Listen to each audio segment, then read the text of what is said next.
Hey, welcome to our webinar this evening, IEPs and Working with Your Education Team. My name is Sylvia and I work for United Angels Foundation. Today, I am so happy to introduce you to our speaker, Rebecca Spencer. She was born in Toronto, Canada, and after spending her early years in London, England, she was raised in Provo, Utah. She completed an undergraduate degree in English literature, a master's degree in ancient Near Eastern studies, and a Juris Doctorate degree, all from Brigham Young University. Her research focused on dispute resolution, particularly addressing the longstanding conflicts between and amongst various religions and secular cultures. Her long-term professional interests include advocating for the vulnerable, underprivileged, and refugee communities, both locally and internationally. Professionally, Rebecca has worked as a freelance editor for religious publications, as an instructor of ancient scripture at BYU, and an attorney in the New York and New Jersey jurisdictions. Last year, she received her attorney license in Utah and currently works part-time as an in-house counsel for a nonprofit that teaches vulnerable populations how to make transformative changes in their lives. Her husband, Gary Spencer, is the love of her life. He always knows how to make her smile, and for the past 19 years has competed with her parents for the role of her greatest supporter. Rebecca's greatest joy are her three children, a 13-year-old son with special needs, a 10-year-old daughter, and a 5-year-old daughter. In her spare time, she volunteers on the Disability Services Parent Advisory Committee for the Church of Jesus Christ of Latter-day Saints, and she is on Utah's Special Education Advisory Panel. Rebecca loves traveling, walking in the rain, the mountains, all things British, especially the chocolate, reading, and sleeping in on Saturdays. This evening, Rebecca will be talking about the purpose of special education, what is an IEP, IEP teams, important considerations, and how an IEP is an opportunity to address many things. So we are so grateful to have Rebecca presenting this evening. I'm going to go ahead and turn my camera off and turn everything over to Rebecca. Thank you, Sylvia. This is fun. Gosh, I was listening to my bio and it sounds a little pretentious. I've used it professionally, but I don't know that it works in this setting. I have to start out, sorry, let me adjust this a little. I have to start out and I have to say I am a lawyer, but I'm not your lawyer. And I'm required to say that. What I am is I'm a parent in the trenches, offering some experience and advice. And I think you can see that my evening plans got adjusted about 3 different times. So I'm locked in my bedroom because I'm a special needs parent. And that was just how tonight was going to work in my household. One of the reasons why I shared some of my professional background was because I have a strong perspective of conflict resolution in both my personal life and my professional life. I believe really strongly in trying to work, trying to negotiate, trying to mediate out the differences. And so when talking about working with an IEP team, I really wanted to start with that perspective of seeing how conflict resolution and how we can make sometimes hard situations go a little bit better. I know that many of us have war stories. I've got my own. That's not a rabbit hole that I'm going to go down tonight. I just want to talk about what things work well, how to understand the IEP process a little bit more, and some things maybe that we haven't always considered when we are at our IEP meetings that would really benefit our kids. So I know many of you are aware of some of the basic information I'm going to talk about, but just for the newer parents out there, I mean, I think learning to navigate the IEP world is challenging. It's full of acronyms. You walk into a room with a team full of people who all work with each other and you don't know any of them, and you're just trying to figure out your child and their diagnosis and their special needs. So I just wanted to give a little bit of the basic background. The purpose of special education is to ensure that all students with disabilities have available to them a free and appropriate public education. Now, I'm going to pause there in this definition. I'm sure you've all heard the term FAPE, free and appropriate public education, is one of the acronyms that you will hear again and again in the special ed world. Anyway, so the purpose of special ed is to ensure that our kids have a free and appropriate public education that emphasizes special education and related services designed to meet their unique needs and prepare them for further education, employment, and independent living. So we have to start out from perspective of understanding what this is. It's appropriate. The IEP, the Supreme Court has designed it as being reasonably calculated to enable a child to make progress appropriate in light of the child's circumstances. So sadly for all of us, there's no requirement to maximize their child's potential. And that's something that we have to understand when we're working with our IEP teams, is that we fight and we want to reach for the stars with our child. And I think they want the best for our kids too, but they are not under any requirement to maximize their potential. They are required to provide accommodations and specialized instruction that will enable our child to access the public school system. Okay, so again, then what is an IEP? So individualized education plan, it's based on your child's unique needs. Its purpose is to even the playing field for your child. So it's based on the child's needs. It's based on their potential to grow. The school district, the school that needs to provide challenging and ambitious goals, but they have to be measurable goals too. Data rules everything from a school perspective. And they have to be looking for progress in light of a student, appropriate in light of a student's circumstances. Also, our government recognizes that a school district or a school has the right to have internal consistency. So that, yes, they have to be individualizing it to your child, but we can't require them sometimes to do something that's totally out of the norm for them. The IEP must aim to enable your child to make progress. That's its goal. So the number one, probably one of the main points and something that you look at is an IEP. The bulk of your IEP meeting and the bulk of your IEP is going to be looking at specially designated instruction. That's 90% of your document right there. It's all the goals, everything. Most of your meeting is going to focus on that. And that's very important. We're going to talk about it a little, but we're going to talk about the rest of the stuff, because in that 10%, there's all these little boxes and accommodations and other things that are very important after we get through the goals. So the school district, your teacher, your educators, your team they're responsible to provide specially designed instruction, adapting as appropriate the content, the methodology, and the delivery of instruction. They have to address your child's unique needs, those needs that result from your child's disability. They have to ensure that your child has access to the general education curriculum. Their goal is to enable your child to meet the same educational standards that will apply to all students.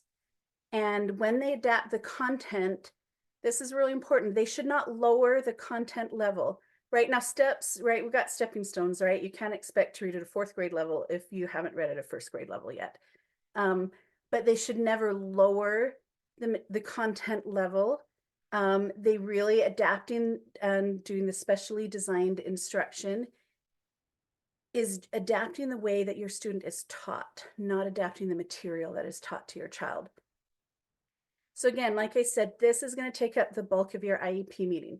And this is most of what you get. You get the goals maybe emailed to you in advance, and you talk to everyone about that. And once they're done, and once your team is done with the goals, they really just kind of try to rush through the end, like they're done. And you're not done. There's a lot left of great importance left to discuss. One of those things is accommodations. So your specially designed instruction, these goals that you have, those are the instructional tools. Accommodations are the other tools that are needed for your child to succeed. These are practices, they're procedures that provide equitable access for students with disabilities. They're supposed to reduce or eliminate the effect of a disability without reducing expectations. This is something that you really want to take a look at and see what you think your child would benefit from, and have some notes. We can go to an IEP meeting and say, hey, can we talk accommodations? They are to enable your student to attain their goals. So here's some types. Extra time, right? If there's a time test or something like that, you can request extra time, or you can request shortened assignments. So if a class is given a 5-page written assignment, you can say this child needs a 1-page. Under reading, you can request audiobooks, you can request enlarged print books, you can request graphic novels, you can request things that will accommodate and enable your child to better access the core material and understand. English writing, voice to text is an accommodation. providing sentence starters for your child, special paper with lines or even sometimes raised lines. Anything like that is an accommodation that you can request and have in your IEP, and your school is legally obligated to provide that. Math accommodations, the use of manipulatives, the ability to have maybe a little whiteboard so they can write out and draw and diagram out their questions. You can request alternative settings for tests and for homework in the school. Then a huge thing that often is overlooked is for students' attention or just the ability to help focus. Fidgets, you can request fidgets as an accommodation. Utah has ruled that fidgets are tools, not toys. It's 100% completely appropriate to request a fidget for fingers. Sometimes they can put like bands on the bottom of chairs for feet to just fidget and wiggle in. One thing that's currently in my son's IEP is a seating accommodation. He's in junior high, and when he goes into a general education class, which he's not in every day, I don't want him in a back corner. So part of his IEP is that he can have appropriate seating within the classroom so he feels part of that general education class population. You can also, hearing, seeing, mobility needs, you can request specific placement in the classroom. You can request desk height. There's a whole varied things that you can request just in seating accommodations. You can also include motivators as an accommodation. So for example, one year in a school that my child attended, we just weren't really connecting really well. And they kept asking like, what's a good motivator for him? And they'd say, is it fruit snacks? Is it M&Ms? And I would say, he needs praise. Like all you need to do is praise him. And every time I'd say that, the teacher would say, if I praise him, I have to praise everyone else. And I didn't see, I still don't see that as a concern. But apparently in this classroom, it was a great concern. And we'd have this conversation again 2 weeks later. What can I do to motivate him? And I'd say, you have to praise him. That's all he needs is just praise. And we just weren't getting anywhere. So in his IEP, I requested, and they put in as his motivator, as a motivating accommodation, that they needed to track frequent daily positive praise. And that teacher now had to have a clicker and click how many times she praised him. And I know that's a little over the top. And if you haven't been a desperate sped parent, you probably would never understand that. But it is okay to look at what tools your child needs to succeed and put them in the IEP document. When you are in your IEP meeting, if you're not sure, ask what accommodations they've seen in that class that's been most helpful for your child or other similarly situated students, and then say what's the least helpful, and have a conversation about what accommodations you think will really enable your child to succeed. So that's a very important part of your IEP meeting and discussion. And your IEP, always get it into the IEP, but specifically listing accommodations. Another very important part of the IEP are the related services. Transportation is the number one, if your child is going to receive bus services or not. But also, most of you should be familiar with speech language pathology, occupational therapy, physical therapy, psychology, nursing, and adapted physical education are the most common related services. Those are required to assist a student with a disability to benefit from special education.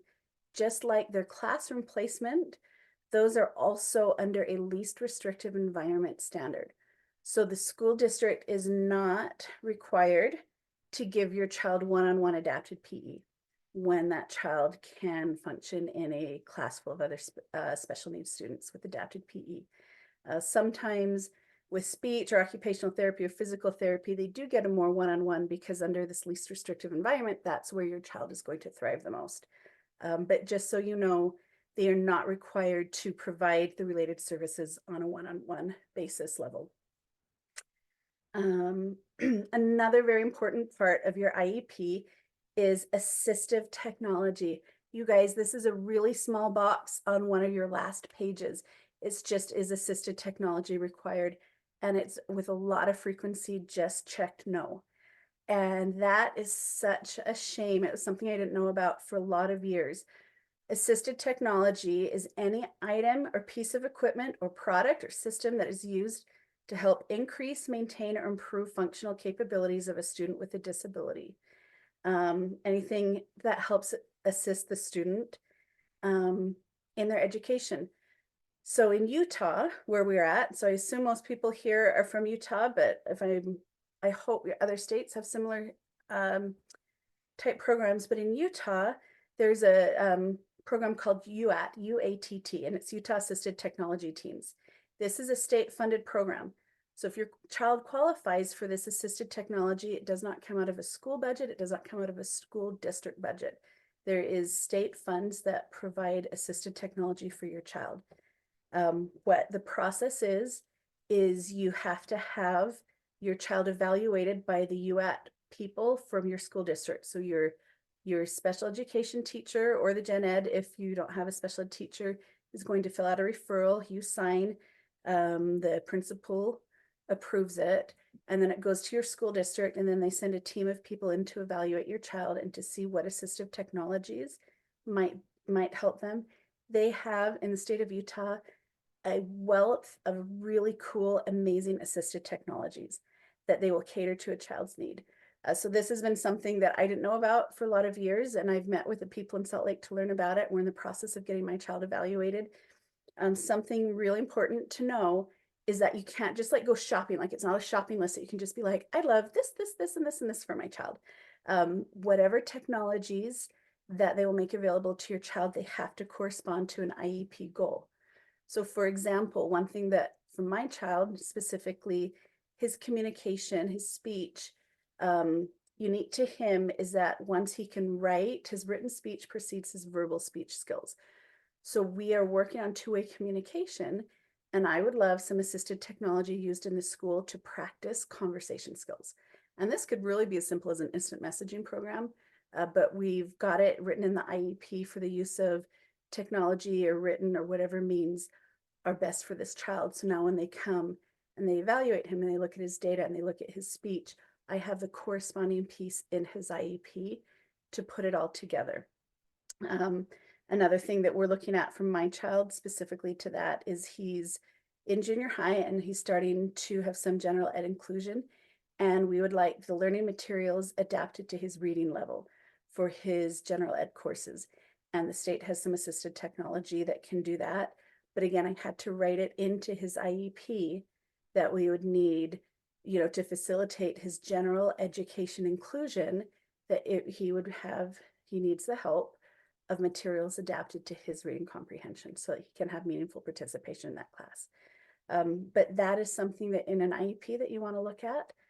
Any kind of technology you can dream up is probably out there, but you would want to work with the teacher and see what you think is most beneficial for your child, and then get corresponding information into your IEP so then you can start working with the state to get the technology services available. Behavior is addressed in an IEP. And just a couple of pointers. I know this can be a very loaded topic, but in a behavior, as we're addressing the behavior issues in an IEP, always avoid blame. This is on both ends. Avoid blaming the school, the parent, the situation, the classmates. Avoid blaming the student. To have a very positive behavior discussion, let's look at what is causing this behavior and how can we mitigate that. One thing that a national presenter talked about looking at behavior once is he said, instead of just saying problem behavior, he said, every time you think of calling a child attention seeking, consider changing it to connection seeking and see how your perspective changes. And so if you're looking at behaviors in an IEP, let's turn this to a very positive conversation with whatever influence you have. And connection seeking, how is this child seeking connection? What skills does this child need to succeed? What patterns are we seeing and how can we change these patterns? Are questions that you would want to ask in addressing any behavior type circumstances. And inclusion is another point. If your child is not in the general education environment for the full school day, then you want to discuss inclusion for your child. And that really is it's an interesting topic because there are some parents who are just like inclusion. I want my child as much as possible. And there's others who don't feel like that benefits their child. And I think as a parent, that is a really personal decision that you would make with your IEP team. Um, but inclusion is something that you very much want discussed and a part of your IEP plan, because it is a more complex thing to work on, because you're working with a number of different players throughout a school. But you're going to look at how much general education minutes your child should be receiving, what functional skills your child um, can attain in a general education in a classroom. Um, you want them to have inclusion in all aspects of general education. So extracurriculars, you can look at that. You can look at school um, assemblies, all that. How do you want your child's inclusion to be managed and to address it? So when you're looking at your IEP and you've gotten through all your specially designed instruction stuff, things to look for at the end of your IEP, small boxes that require a check mark. That's so huge. That's going to determine whether or not your child is eligible for transportation, for extended school year, right? For summer school, for assisted technology, things that can really benefit our kids. You want to look at your minutes of related services, and you want to compare them to your old IEP. Again, we're not going down rabbit holes, but maybe that seems ridiculous. I've heard of one teacher shared with me once about an SLP that she had who was struggling with some areas in her personal life and feeling overwhelmed. So this SLP, every IEP would reduce the student speech minutes by 5 to 10 minutes, and was not pointing out and telling the parents. So if you weren't looking at the minutes of your related service and comparing it, your student just year after year got less and less and less speech. I've also heard of stories that when students maybe go from elementary school to secondary school, sometimes those minutes are just totally changed, and it's not always pointed out to parents. So one of the things that I do when I get a draft IEP of my son's, for my son, is I pull out his old IEP before the meeting, and I look at all those back pages that just have all the small print, and I look at what boxes are check marked, and are they still check mark? Do I want to ask about it? But I very much look at his service minutes, and do I feel like this is appropriate? If they're reducing it, I'm going to have them talk with me about it and give me a reason why, and then have us come to an agreement. I have also used old IEPs and progress reports as data. And we'll talk about data in a little bit, but data is huge in an IEP context. If we've changed schools, we have a new teacher, and I feel like this teacher is not adequately understanding my child's capabilities, when you just say my child can do this, that means nothing to them, and they're not going to listen to you. But when you say, if you look at this IEP from 2 years ago, you'll see they mastered this goal, they have to give your child a new goal. So I am in the habit of taking a draft IEP and comparing it with old progress reports and old IEPs, just to make sure that I feel like the goals they're writing for my child is stretching them sufficiently, and that we're all on the same page. So, goodness, this is a lot of information. Okay, so our IEP teams, and we should be familiar with most of it, right? Students are invited to be a part of their IEP team. In my case, my son doesn't attend. When he's a senior in high school and he's 18, he'll be required to attend unless I have a guardianship. But a student is a part of their IEP team and has the right to attend if you want them to. The parent obviously is part of the team. Special education teacher, the general education teacher. You're going to have the school administrator who has to be on the team. Any of your related services professionals, so your speech therapist, your OT, your PT, right? APE, nurse, psych are part of those teams. You can also have paraeducators, English language development. So if English is a second language for this child, you can have like an English language development specialist there. You can have interventionists. If your school has a literacy coach, you can ask for them to be part of that. So you can also ask for other school personnel to be on the team. But the parent and the special education teacher in large part are really going to determine this IEP. Parents are a very important part of the IEP team. And this is hard. And I think I just want to acknowledge this. Um, I really don't get emotional when I talk, but I just might get emotional talking about being a parent on your child's IEP team because it's in a really lonely seat on the table and it is a very vulnerable place to be. And I think we've all felt that and we've all been there. Um, and I don't think it's, it's not meant to be. They're not trying to like manipulate us by isolating us. But you're right, you walk into a room and it's a room full of people. They all work together. They had lunch together yesterday, right? They're friends, they're colleagues. They do this all the time and they're joking. And you're maybe totally new to the IEP and the special education world. And you're sitting alone and they're just doing their thing.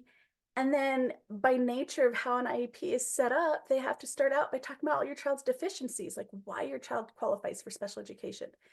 And I think as a mother, an IEP is one of the most vulnerable, lonely places I have ever been. So I want to acknowledge that.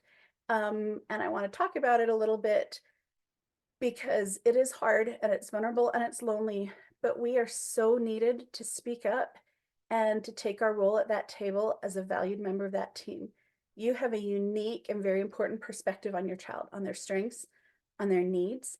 You see your child in a lot of different settings. A school teacher, right? They have a really good perspective too. They see your child in the school setting consistently day in, day out, and they're going to see things that you haven't seen. When it works well, the teacher recognizes that your perspective is valid and you recognize that the teacher's perspective is valid. But make sure that you own your seat on that table to the extent possible. Your input should not be limited to IEP meetings. And that is something that it depends on your relationship with the teacher on how do you really have input on your child's specially designed instruction and on his IEP or her IEP. So for me personally, and I'm going to just own it, right? I am a little over the top in some of my things. So don't feel like you need to do what I do. For years, I have provided weekly emails. Bless their souls. They get every Sunday night an email from me. And it has pictures. So my son has a significant speech delay. And so it's going to have some pictures of what he's done during the last week and then my narrative about his week. The speech therapist can pull those out in speech therapy and special in social communication. What did you do on Friday? And ask around. And then when it comes to my son, there's a picture and a prompt if he needs it, and he can talk about it. And if he only gives 3 words to describe his Friday night, they at least have context to ask more questions. So that's something that I've done for years, to be involved in his better in his IEP and his specially designed instruction. From those emails, one of his 4th grade goals was to write opinion papers. And I loved so much his teacher knew enough about him. So she would give him what is better questions. The first question she gave him was, what is better, BYU or the U of U? And I just laughed hysterically, right? I mean, because she knew she was a U of U fan and he was a BYU. But I loved that I had at least taken the time to give them enough information to connect with a child whose verbal skills did not allow for as much connection. You can share information between your private therapists and your school personnel, but you do not have to share everything, and you shouldn't always. For example, right? Now this is going to be recorded.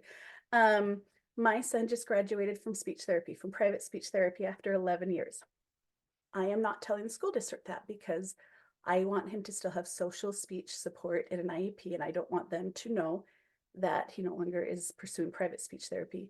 You do not have to share all your information, but share the information that's helpful and be always willing to say, hey, this is what's working in private speech. Or I won't by name, but one of my friends who's on this meeting tonight has a darling child who is increasing his ability to walk. And he's having a hard time when the ground he walks on changes or the sidewalk is uneven or something like that, and it's causing anxiety. And they just had this information sharing between his special ed teacher, his related service personnel, and his private therapists and doctors. and mom facilitated that so everyone could just say, hey, how can we help him succeed? And that's not part of your formal IEP meeting, but I think that's a very essential thing in working with your IEP team, is the sharing of information and getting on the same page. Um, what I think this also does is it makes your seat in the IEP team a lot less lonely. You know, a couple of thoughts that I've had and things that I've used to help me navigate some really hard IEP meetings, because we've had some hard, vulnerable ones. You are allowed, and it's completely appropriate, to bring a friend or a support person. It can be a spouse, it can be one of your siblings, it can be your best friend. You know, but you're allowed to bring someone. If you choose to bring an attorney, it is nice to provide the team with advance notice, quite frankly, because if you show up with an attorney unannounced, they will reschedule your IEP until they also have an attorney there. But you're welcome to bring an attorney. If you do that, though, I would just provide advance notice. You should have a designated note taker in an IEP meeting. Some of the things you will share as a parent, an important consideration you want, is not going to make it into the IEP. But when you have official meeting notes, so you have someone there in the meeting, take the notes, and then at the end of the meeting, when you're signing your documents, pass the notes around and have everyone sign them too. Allow the principal or the teacher to read through them if they want to before they sign. But those notes will really benefit you if you have a dispute down the road about something that was discussed and maybe didn't make it into the language of your IEP, but it was something that you thought everyone was on the same page. So bring a friend if you need it, have a designated note taker. As much as possible, start getting to know your team on a personal level. It just helps when you walk into that meeting so that you can start working with them. And then, and maybe this is over the top, but just take care of yourself. Do what it takes. I try to really limit drinking caffeine. I don't drink a lot of caffeine unless it's an IEP day, and I probably cannot drink enough Dr. Pepper to just survive that day. And that's just me, and that's something that I know that is going to help me take a deep breath and get through all the big feelings that happens even when you have a team that you're working well with and loving. So I would always say, as part of that team, make sure that you take care of yourself and honor your position at that table. Let's see, I'm watching the time. Sylvia, how much longer are we I good think to go? we have you till 8:30, and if we can just leave a little bit of time at the end for questions, that would be amazing. Okay, we'll Thank do that. you. I'm sorry, I feel like I'm information dumping. I should have made slides. I'm not that technological or on the ball. I've had a week, so thank you. Okay, some important considerations to have. When you're disputing something with your IEP team, data is everything. As cute as the stories are about your child, and I tell them, we all tell them, anecdotal stories are not going to change anything on an IEP level. So when I have had a dispute or just disagreed with a goal that my team has suggested for my child, you have to go and you have to find data. Progress reports, old IEPs are good data. You have a private speech therapist or a doctor. Data doesn't have to be in depth and long. I once had like a 2-sentence email from my speech therapist that I was able to use as data for an IEP meeting. And it really just said, based on the progress I see, I feel this placement would be better for this child. I mean, it was so simple. But data is everything from your school's perspective. So when you're working with an IEP team and you're not on the same page, come up with data. You can request an IEP meeting at any time you want. But if it's within 30 days from your last IEP meeting, you have to have new data. That was that 2-sentence email I had from a speech therapist once that requested a whole new meeting, and it was enough. But you can request an IEP meeting at any time. As a corollary, you can also request retesting if you'd like retesting for your child. When you disagree, because we all do in life, right? One that I already mentioned is have data. 2, really make sure you have a draft of the IEP with enough time before the meeting for you to go through and for you to collect your thoughts and submit them. When my child moves schools, whether it's a district transferring him, because they sometimes do that, Or, moving on to junior high, I have had some more personal information added to the IEP. Little paragraph. Mom reports this and this. Teacher maybe has goal A, but mom says that she's seen this at home. We haven't seen it at school. So there's ways to put information in, even if the teacher isn't changing the goal, but at least to have your thoughts and your information into the IEP.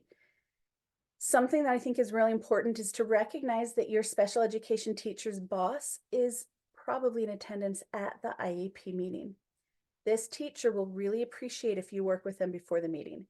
So at my latest IEP, I really disagreed with some of the goals, and I had a lot of data that I went from back reports, but I didn't show up at the meeting and be like, look, you're wrong, you're wrong, you're wrong. I emailed the teacher the night before and I was like, hey, I've been looking at the data and I don't love some of these goals. And here's why. Here's what I'm seeing in his old data.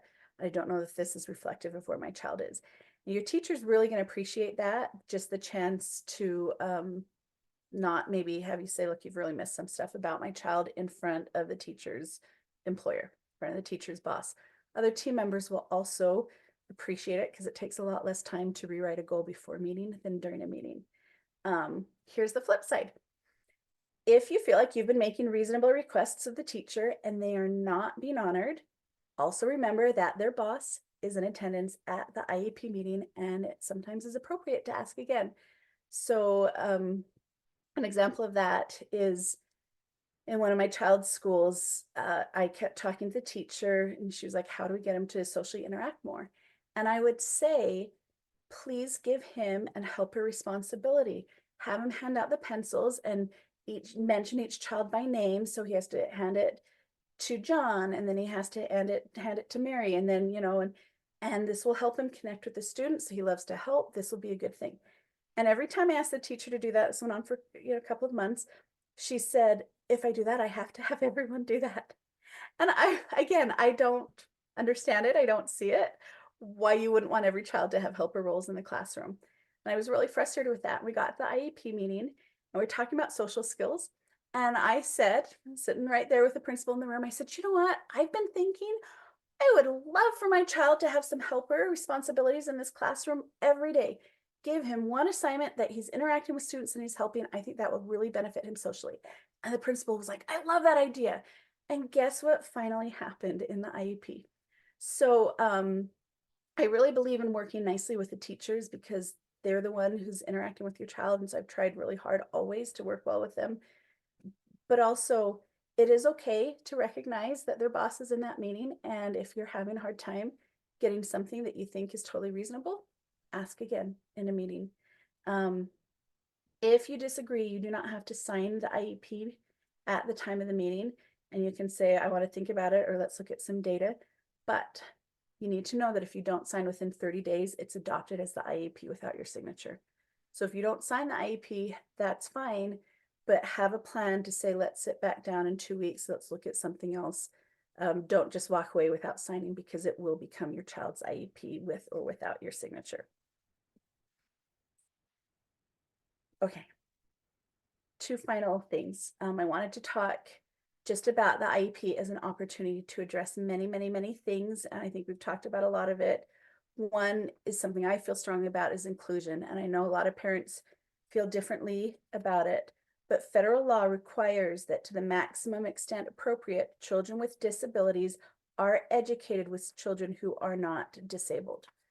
And Congress has looked at it and they have studied and looked at the federal law and how special education is implemented. And they say that one of the greatest detriments to progress is having low expectations of students. And I'm quoting from congressional findings. They say almost 30 years of research and experience has demonstrated that the education of children with disabilities can be made more effective by having high expectations for such children and ensuring their access to the general education curriculum in the regular classroom to the maximum extent possible. This is in order to meet developmental goals and to the maximum extent possible the challenging expectations that's been established for all children. And it's also to help the child be prepared to lead productive and independent adult lives. So inclusion, I think, is an extremely important thing for all of our special needs children, and it doesn't only benefit our kids. All the research shows that when you have children with disabilities In a general education setting, the entire class benefits from it. The teachers benefit from it. The education quality becomes better because they may be repeating themselves or using some other techniques to help the special needs child. And other kids who perhaps are struggling a little bit are going to benefit from that. Behaviors improve in a class when a special needs child is there. And I think children learn compassion and they learn empathy. And it's a beautiful thing.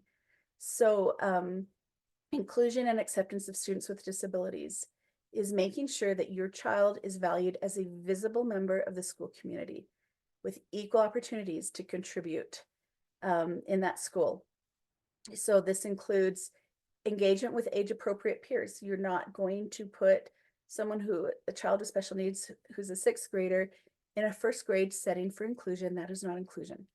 You're going to have high expectations for your child. They're going to have age-appropriate, grade-appropriate standards and material. They can adapt them to your child's level.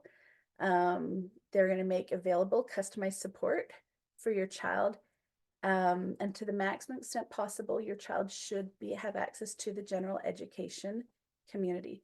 We're struggling a little bit. My son's junior high, and so I've added general education minutes into his IEP. And when we struggled a little bit more, I reached out to the principal, and this child is getting his inclusion in the general education environment, and that would not have happened had I not used his IEP as a tool for that. One of the things that I think would really benefit, ask at an IEP meeting, ask the principal, say, now who is the school's like inclusion liaison, inclusion specialist from the gen ed side, who's in charge of this? Because a lot of schools in our area don't have that yet. Inclusion specialist is a growing trend. There's great data, there's great support for it. This is kind of a best practices. And it's slowly catching on in Utah, but just to say, hey, do we have an inclusion specialist from the gen ed side of things to help bridge this gap? And if not, that's okay. Let's talk about it. How can we do this? Help your school learn, educate them a little along the way. And then final point that I wanted to talk about, using the IEP as a tool for building social skills and protecting your child from bullying. Because one of the sad realities of life, and particularly special needs, is that there is a lot of bullying that happens in the school system. By law, by federal law, the IEP team is required to use a student's IEP to develop skills and awareness in coping and problem solving and in safety and in creating appropriate responses if a student is involved in bullying. Either way, if your child is a victim of bullying, they are required to address this in the IEP. If your child, through whatever perhaps lack of social awareness, is being looked at as a bully, they are required to address this in the IEP to work with the child. They're required to develop skills for this child. So some questions that I would ask in an IEP. Does my child understand how to keep him or herself safe at school? Can my child recognize an unhealthy relationship? Does he or she know an appropriate response, right? It's really common for someone to, a special needs child, hey, I don't have enough lunch money today. Can I have your money? You're my best friend. Thank you. Love you forever. Right. And you can have even some very minor bullying happen that way with people taking advantage of the innocence of a child with some disabilities. So to start the discussion in an IEP meeting, to look at what skills, what coping, what awareness, what level is my child at? If there is a bullying situation, again, either side, it doesn't matter. Let's start talking about what is the cause. Is the cause a lack of awareness of social skills? Is the cause that my child is being picked on by other people? And then the IEP team should discuss, what do we need to teach the student? Talking points, how to identify bullying behavior, how to know who are friends. Are we being taught coping and social skills? How do we model effective social behaviors? How do you teach my child to self-advocate? How do you teach my child safety strategies? Ask the team, okay, what avoidance accommodations are you going to give my child? My child's a victim of bullying, or my child's getting into trouble because they don't understand a situation. how do we now accommodate this? How do we avoid that situation? And then you also ask the team what empowerment accommodations are needed. For example, preferential seating could be put into an IEP, that you know that your child is always going to be surrounded by some safe, some people who are safe for this child. Peer mentors, programs that are designed to purposely build confidence, you can put into an IEP if there's been some bullying, that that a paraeducator, someone in the school, needs to shadow or monitor your child for a specific period of time so that they can just oversee what's happening. You can put in a required check-in with a safe person. There's a lot of things you can do to help your child in some of these more complex and hard social situations. But you can use the IEP as a very powerful tool to affect the culture of the school around by asking for inclusion specialists, by asking for safety strategies for some of these more complex social situations. And I think it's so important. Sorry, I am getting a phone call, so I hope that didn't jump off, but I think it's so important to recognize how many tools are available for us. I'm trying to open my screen back up to Zoom. How many tools are available for us to really protect our children and to make sure that they are placed in a place where they can grow, where they can thrive, where they can be loved, and they can be safe. As a parent, I think the final thing I would say is, I see you. You're not alone. There's strength in connecting with other parents, particularly at your child's school, and in building a positive IEP team working relationship so that you can really help your child reach for the best. They're not required to work to maximize their potential, but that's what we're working for, right? So let's use the team to just provide everything we can for a child. Anyway, those are my thoughts. Thank you. What questions do we have? Thank you so much, Rebecca. And for those of you that may have questions, you are welcome to unmute your microphone and speak. You're also welcome to use the chat. If you use the chat, I'm happy to read the questions for you. I have a question for you. Can you guys hear me okay? Yes. Okay, so I have two kids that are on the autism spectrum and also have learning disabilities, specifically in like math and sciences, those type of classes. And as my daughter, who's now just transitioned to junior high, I'm seeing a big like gap, and I don't know how to add this into her IEP, where she is several years below grade level, and specifically in math, but still as part of inclusion, she goes into general ed, and required to do those classes, assignments, and everything. And so she's failing math and science because she doesn't understand it. And she's in general ed plus the math enrichment class, but still like 20 assignments behind because she has no idea how to do it on her own. And they've just said they don't have the resources to sit with her and help her one-on-one. So I don't know how. I've had to add into her IEP that she's not to be excluded from like grade level activities, because in the past you had to have a C or above to go to those, and so they weren't allowing her to go because she didn't have a C or above in those areas that she has developmental disabilities. And so I don't know how to add that. We've talked about trying to get her an aide specifically in those classes to help her. And they said that they feel like it would benefit, but they just don't think that the school district has resources to do that.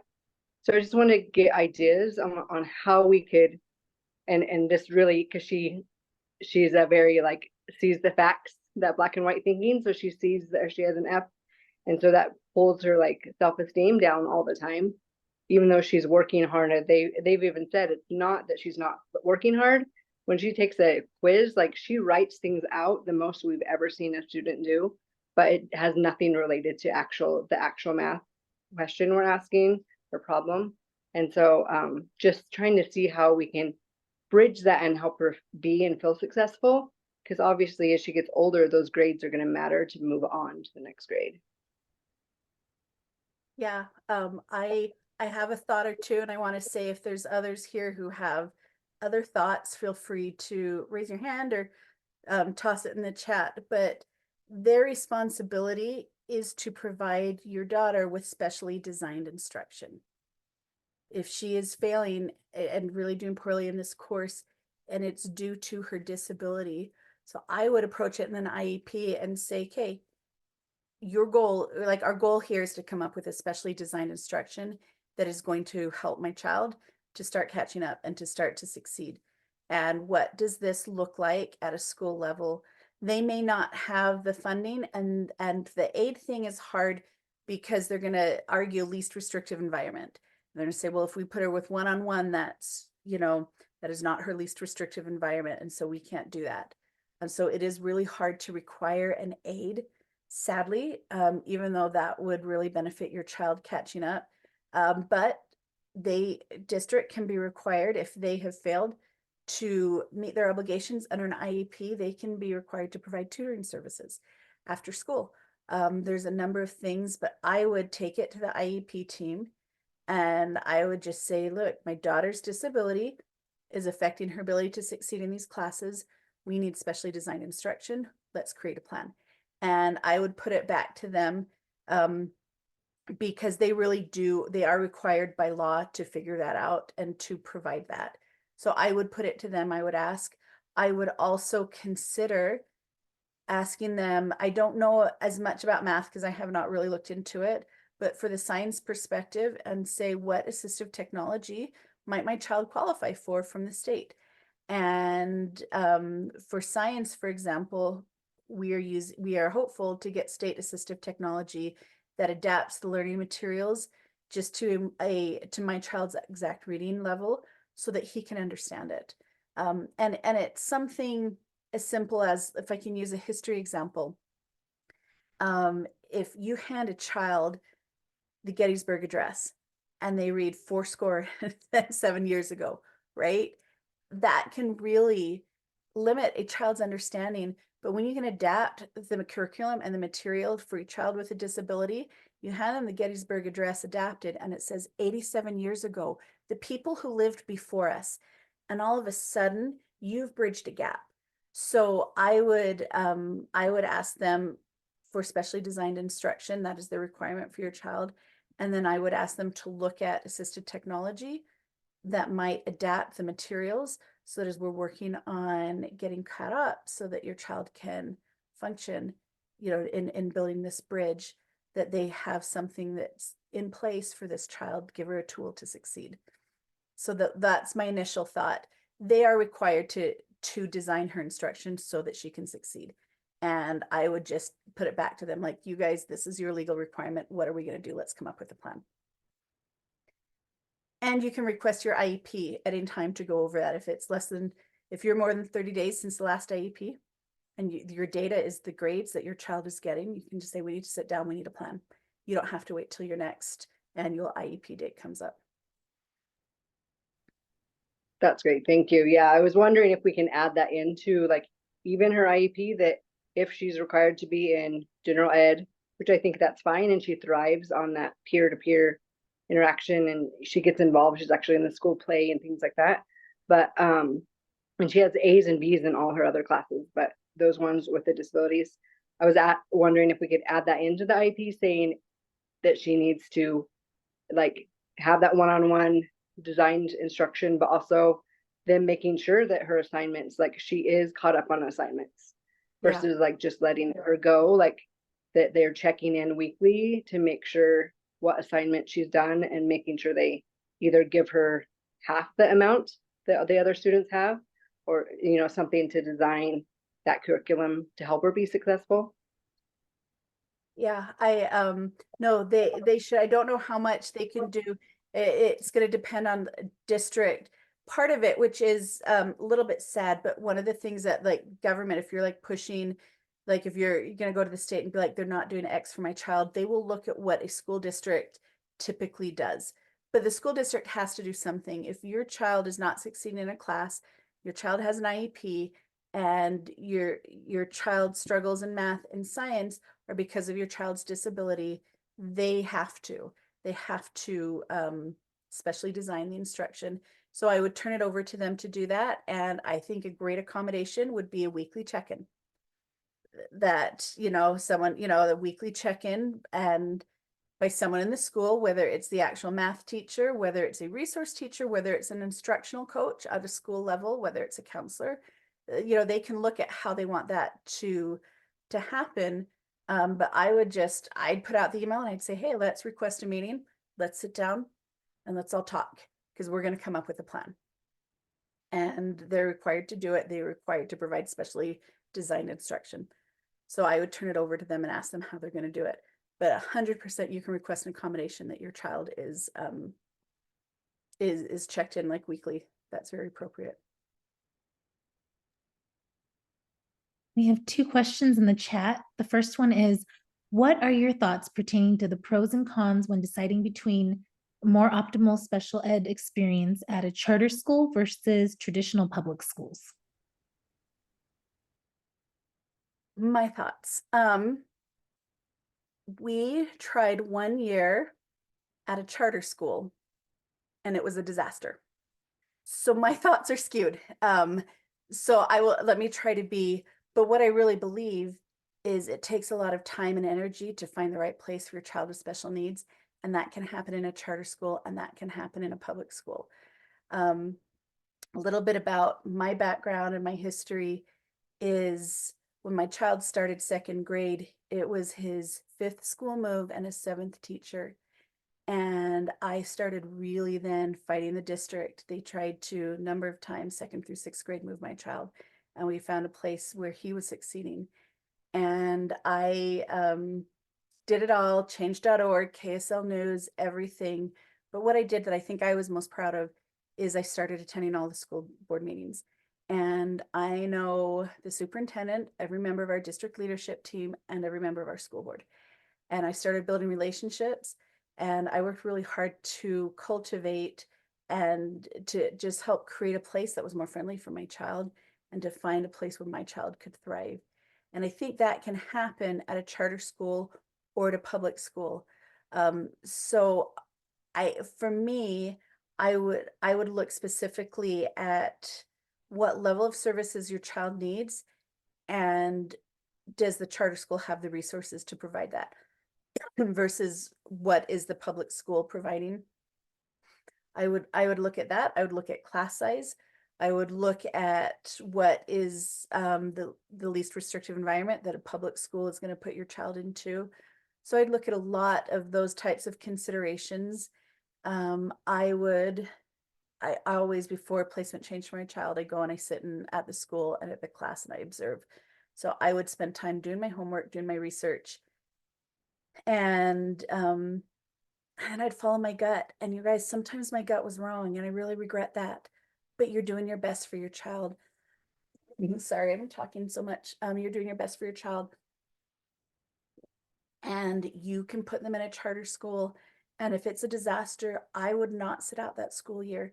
A transition mid-school is hard. Any transition is hard, especially mid-school year 1. But I would just really sit down and look and talk to people until you find a place where you think is good, and then do everything you can to just enable that for your child. And it takes time and it takes energy, and it's a battle that a general ed parent will never understand. And then I'd connect with your other SPED parent friends and talk about their experiences too, and just get the support from them while you're going through all the hard questions. So anyway, I don't know if that's an answer or a non-answer, but every school succeeds at certain things. And I would look at what you think your child needs to succeed at, and then see what school system setting is going to provide the best opportunity for your child. For me, we have found it in the traditional public school system, but not without a lot of blood, sweat, and tears, and a lot of time. Well, one thing I should ask, that was my question. I wanted to elaborate too. You brought up a good point as far as their school ratings and whatnot. And, I don't know if you should take those with a grain of salt, but, when you're researching schools or going to schools without, some of it will be a trial and error, like going to the school and seeing, if it's a good fit.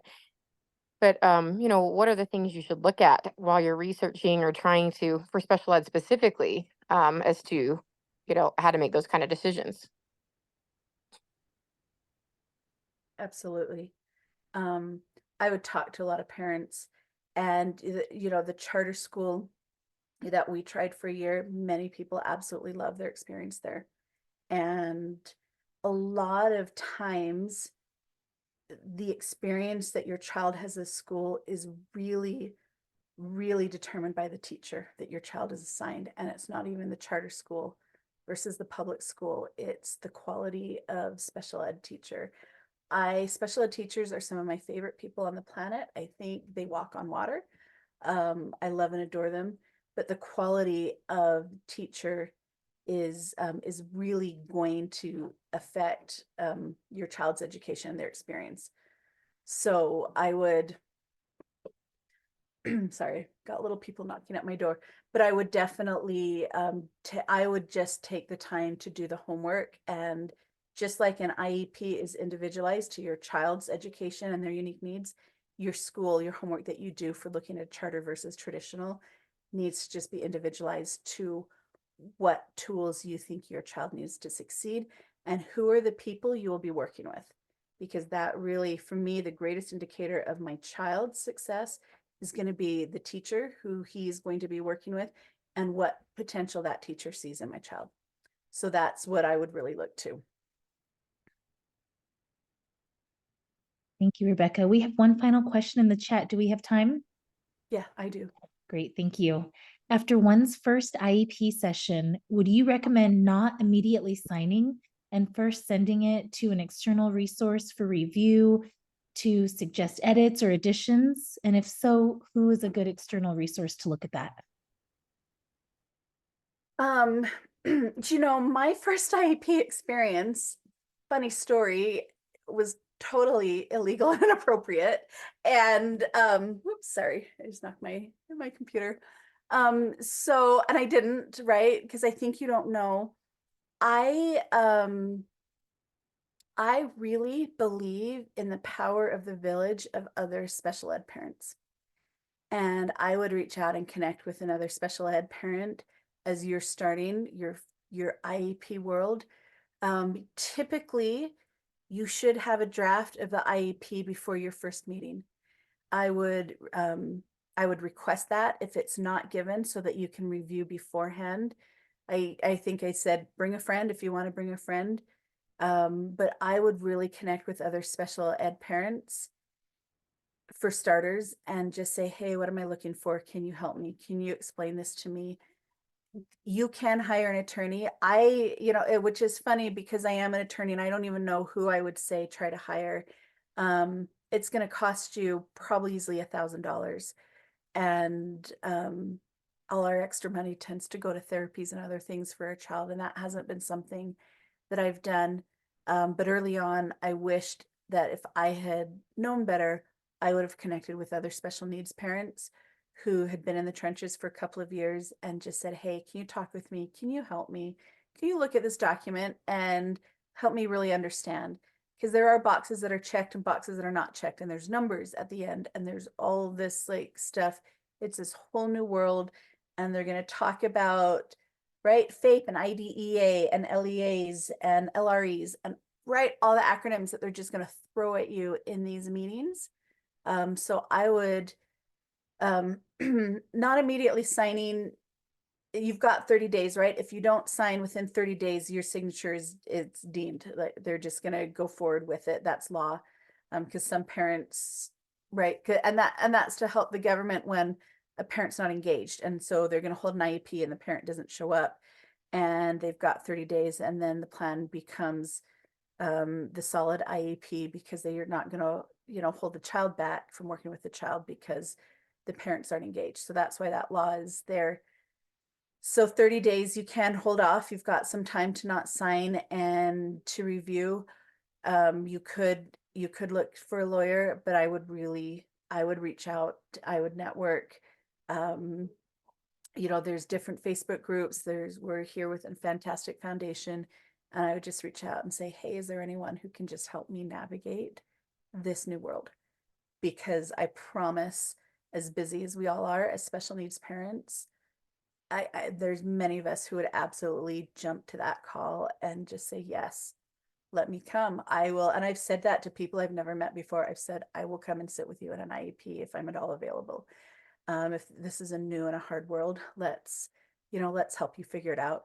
So I do think it's a good idea to get help, especially when you're navigating. I wish I had had that. It's something I do a lot of advocacy with the school district, and I keep asking our district that they actually get a list of parents who'd be willing to come help new parents with their first IEP, and let parents know that that's an availability. And we have like great support from some school board members and from some other people, and it hasn't trickled down yet.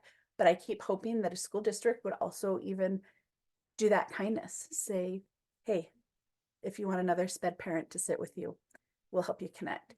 So, but yeah, I would say don't go into it blind. Don't sign if you don't really understand. But if you do, and if you did, and if you regret it, that's okay, because you can ask for a new meeting anytime. If it's less than 30 days, new data. And new data is easier to get, right? It's a speech therapist sending a quick email. It's your pediatrician when you're just like, hey, I don't agree with this, I need some help. You're going to find new data fairly simply. If you do sign it and you regret it, you can redo it even 5 days later. So I would say have help when you're starting to navigate that system. But if you've signed it, that's okay, because you can always start over. You can always have a new IEP and just totally redo it.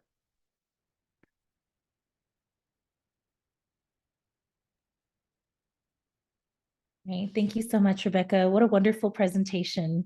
We appreciate you so much taking the time out of your evening to share that information with us.